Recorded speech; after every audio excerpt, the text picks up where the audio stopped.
So many of you, I imagine, will recognize the name of Richard Rohr. He's an ordained priest, founder of the Center for Action and Contemplation in Albuquerque, New Mexico. I have referenced his writings in past lessons, and as the organization's name suggests, his perspective is one that is centered in the practice of contemplation, contemplative prayer, contemplative living. And in the last week of January of 2020, Richard's focus for that week's daily emails that he sends out was a series titled Knowing and Not Knowing. And one of those readings spoke of the ways in which the Western civilization has contributed to the contemplative practice of religion and living, taking a back seat and even being seen as sometimes being in the way. And I wanted to share just a little bit of what he wrote about that. He said, when Western civilization set out on its many paths of winning, accomplishment, and conquest, the contemplative mind seemed uninteresting and even counterproductive to our egoic purposes. The contemplative mind got in the way of definable goals for progress, science, and development, which were very good and necessary in their own way, but not for soul knowledge. We lost almost any notion of paradox, mystery, or the wisdom of the unsayability, which are open-ended qualities that make biblical faith so dynamic, so creative, and nonviolent. Instead, we insisted on knowing, and even certain knowing all the time and every step of the way.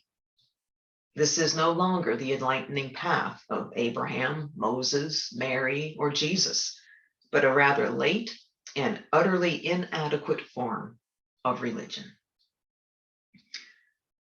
And so today we're going to try our best to let go of any need to know and look at how some of the more contemplative ways of religion in the past can help us to be more comfortable during those times when we simply don't know. And so we're going to begin with everything that is beneath the not knowing. And that's what we're going to call the mystery of God. I think it's safe to say that the God we speak of is quite easy to know and to call upon when we think about its qualities of goodness and love and beauty. You know, we see those things all around us, and we can often even find ourselves saying that we can see and hear and feel spirit in and amongst it all. Spirit becomes a little bit more of a mystery when we see, hear, and feel things that don't align with goodness and love and beauty. Things that can sometimes make us call into question some of our most closely held beliefs. We can find ourselves unable to reconcile or to understand or to explain in words those events in life that or in the world that are just not welcome. And the inability to do so can very often lead to other questions coming up. And they are questions that seem to target our belief system itself, bringing it front and center for us to grapple with a little bit. And these are the questions very common, I think, for a lot of us. It's like, well, what is God? Who is God? Where is God? And if it is the one presence, one creator, and is all good, then where does the trinity of badness, hatred, and ugliness fit in? Why do certain things happen that are just beyond comprehension and understanding? Now, these questions may be of a religious or spiritual nature, but they are not questions of the soul, using the knowledge of the soul that Richard referenced. These are questions of our inquisitive minds. They speak more of that insistence on knowing that has become such a part of our human experience. So instead of grappling with our beliefs being the default position, let's find a new default position, and one that takes us to the mystery, and one that can be rediscovered by taking a more contemplative and heartfelt approach. And so what is mystery? What is mystery itself? Well, Albert Einstein once said that it's the most beautiful thing that we can experience. Mystery is the most beautiful thing that we can experience. And I came upon his words when I was reading about a company by the name of Alabaster. Now, alabaster, the thing, it's a rock. I've read a little bit about this. It's made mostly of gypsum, and it's often very compact. It's finely textured. It is translucent, and it is very easy to carve. Now, as an aside, back in biblical times, when a young girl reached the age to marry, very often her family would buy an alabaster box for her, and they would fill it with ointment. And the size of the box and the amount of ointment that it contained was a visual as to the wealth that the family had achieved to that point in time. But back to the company. Now, their entire reason for being in business is to use beauty as a means of helping us, you and me, obtain a greater understanding of who, what, where, why, God is. And so they create exquisitely beautiful products that give us visuals and texture and aroma, since so very often our understanding of spirit comes to us through our senses. Now, as many websites do, this company's also had a blog link. And as I was surfing through that a little bit, I came upon an entry that was titled Finding God in Mystery and Wonder. And it presented some really interesting commentary on this idea of mystery, along with a bit of irony that exists as we consider it. And so let's start with the irony that they pointed out. If we say that we have beliefs in the unseen, the unknown, basically what we're saying is that we have faith, right?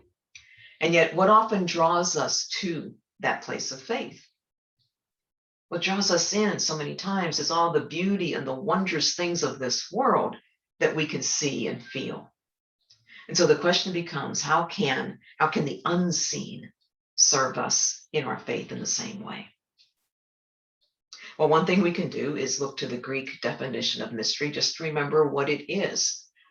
And the Greek definition of mystery is that it is something hidden. It is a secret, and one that is not meant to be solved, but one to be revealed. Now, according to the folks at Alabaster, they see mystery as something that does not resolve neatly. It does not resolve itself neatly. They note its job is to bring us to that hidden place long enough for us to learn something. And just as a flower cannot be forced to bloom, revealed mysteries imply patience and an anticipation of the process and wonder. And as we wonder, our understanding is directed by the Spirit of God that moves beneath the surface of everything and guides us into all truth. So here's how that relates to those questions that we might find ourselves asking. Questions that, yes, the mystery, it does invite us inward, but it doesn't invite us inward to solve the problems or to answer all of our questions. It invites us inward to settle into the questions. And sometimes we may not find the answers. However, we may find ourselves discovering a whole lot, bits and pieces of that all truth noted on the Alabaster site. I know that many times in my life, when what was unknown, it didn't come to be known all at one time. It did come in bits and pieces. Sometimes it was a bit of an answer to the issue at hand or the question I had posed to the universe. And sometimes it was a new piece of my own belief systems and understandings about spirit becoming revealed and unveiled to me. And there were times when those bits and pieces just eliminated the need that I had once had to continue asking the questions. So maybe the best way to look at mystery and the mystery of God is to go into it knowing that our primary reason for doing so is not a quest to define the unknown, but rather going within to that mystery is a quest to soak in the mystery itself, to allow what is ready to be revealed, and to then take that bit or piece back out into the world, use it to manifest the next bit and piece of our reality here. So I find it to be just a wonderful way to continue our co-creation of this world and in this world in partnership with spirit. It's how we can experience more of those moments of wonder. It's how we can establish a deeper and closer connection with spirit as we know it to be for ourselves, and find the ability to accept all that which remains unknown. The ability to accept all that remains unknown. Now, personally, the way I tend to look at that one is to use a different phrase, and that is to find comfort in the mystery. And what works best for me in finding that and experiencing that is prayer. But any number of spiritual practices can serve us in this way. But I have to say that my primary practice is prayer, because it is what most often, most consistently, and most quickly guides me inward. Even when I spend time, and I refer to it as open-eyed prayer, sooner or later, what I'm seeing out there that is a prayerful experience for me still invites me to turn within. And that's a big part of the contemplative practices embodied and modeled and taught by Richard Rohr. He writes about inner and outer authorities. And he believes not only do both exist, they are both needed, and we can have both in our lives. And it's the outer ones that fit into that conversation about Western civilization that I mentioned earlier. And the two that he puts into that category as outer authorities are scripture, the written words, and tradition, the theologies, the rituals, the rites, and so forth. And he says that these are the authorities that Christianity has largely relied upon for most of its history. And in his opinion, it has done so without giving enough credence to the inner authority. And he also noted that the information that we receive from the outer authorities isn't necessarily transformational. And he believes that we need transformed people and not just people with answers. He wrote, "I do not want my words in these meditations to separate anyone from their own astonishment or to provide them with a substitute for their own inner experience. Theology and authority figures have done that for far too many. Rather, I hope my words, written or spoken, simply invite readers on their own inner journey, rather than become a replacement for it." And so inner authority is something that we're guided to and led by our own personal experience. Joining that with the outer authorities is what Richard believes will bring forth the truest of spiritual wisdom we seek. And for me, again, I think that the quickest way to get there, to that wisdom, is through prayer. Prayer is something that for many of us truly does help us to learn more about ourselves. And that didn't happen for me using the more traditional ways of prayer in past years, on my knees, praying to a God somewhere out there, separated from me. And the more I focused my times of prayer in that way, many times, I'll admit, out of fear, the less and less I knew about myself, the less I thought of myself, and the more disconnected from spirit I felt. Now, Father Thomas Keating was a Catholic monk and a priest, and he's known as one of the principal developers of what's called centering prayer. And it's just another way to describe contemplative prayer. But he wrote a book, Open Mind, Open Heart. And in it, he said that the chief thing that separates us from God is the thought that we are separated from God. We fail to believe that we are always with God and that God is a part of every reality. We hesitate to believe this until our personal experience gives us the confidence to believe in it. The interior experience of God's presence activates our capacity to perceive the divine in everything else, in people, in events, in nature. We may enjoy union with God in any experience of the external senses as well as in prayer. So there's the combination of the inner and the outer, bringing them together to work together so that we can find comfort in the mysteries that exist in each.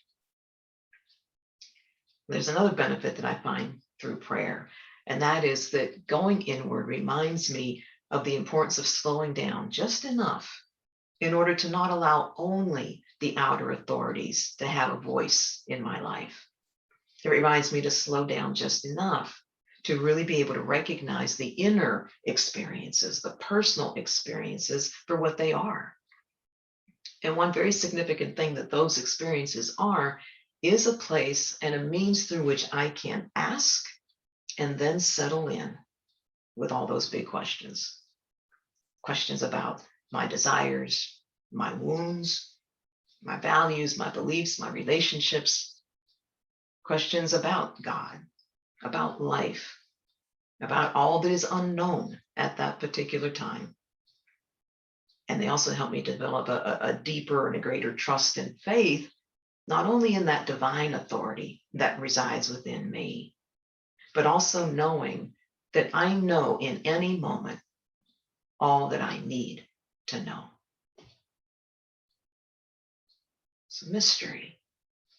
It's the most beautiful thing we can experience. When I first read those words from Mr. Einstein, I began to think about what makes an experience beautiful. And not just the kind that we're talking about today, any experience. And a word that I often use to describe, I guess, what my version of bliss would be is contentment. Contentment is an ingredient in my life that is crucial for me.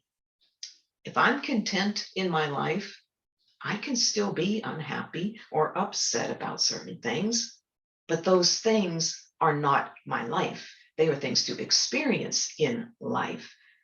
And if I can experience them from a deeper place of inner contentment that brings a sense of balance to me between the two, then it supports me moving through them more easily. And balance is what I also found as I continued reading through that week of meditations from Richard Rohr back in January of 2020.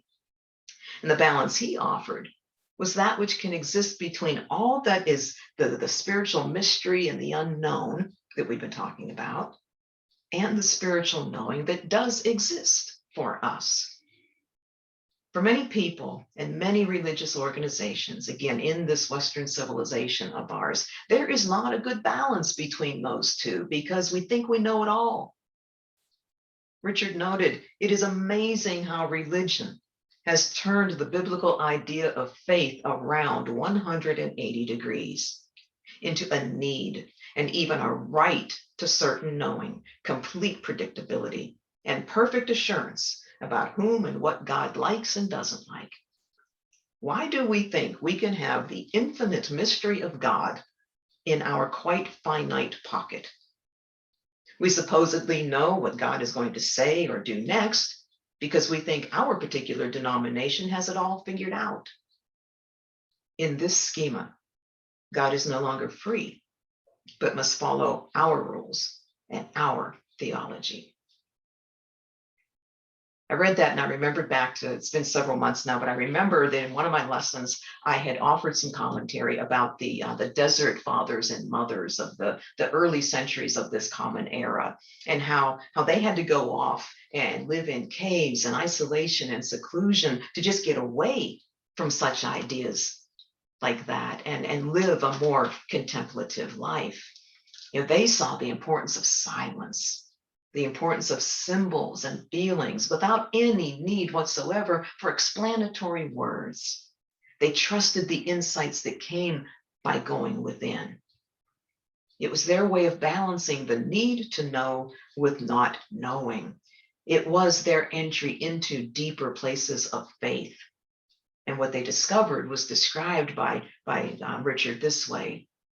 He said it was eventually called the cloud of unknowing, or the balancing of knowing with not needing to know.